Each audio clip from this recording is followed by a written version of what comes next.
velkommen til nyhederne.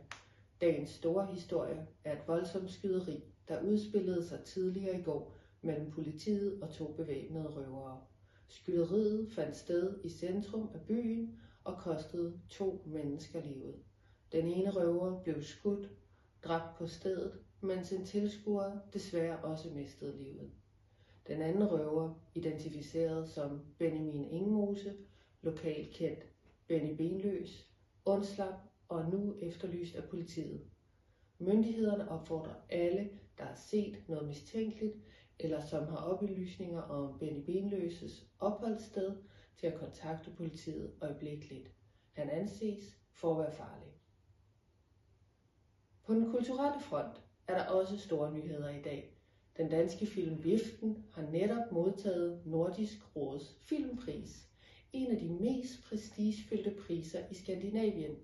Filmens instruktør og holdet bag er blevet rost for både det kunstneriske udtryk og filmens stærke samfundskommentar. Der er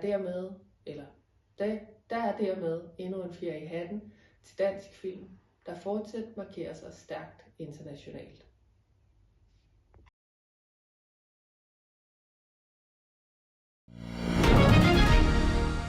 Godmorgen og velkommen til nyhederne. I dag har der været markante udviklinger i en sag, der har ligget stille i næsten 4 år. Det omdiskuterede skyderi i gågaden, hvor en røver og en tilfældigt forbipasserende mistede livet, er nu blevet genstand for ny opmærksomhed. Nye beviser, som netop er blevet offentliggjort, peger nu i retning af, at det er et vildfarent skud fra en betjent, nuværende politikommissær, der ramte og dræbte den tilfældigt forbipasserende. Dette har rejst alvorlige spørgsmål om ansvar og gennemsigtighed i politiets håndtering af sagen.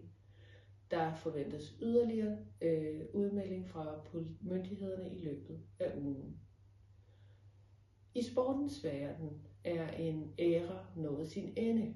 Den belgiske fodboldstjerne og nuværende Anderlecht-anfører Jan Vertonghen har i dag meddelt, at han indstiller karrieren, når den belgiske sæson er slut.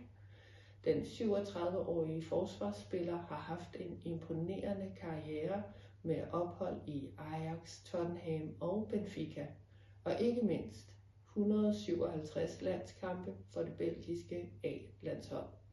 Vertonghen hyldes bredt for sin professionalisme og dedikation til spillet.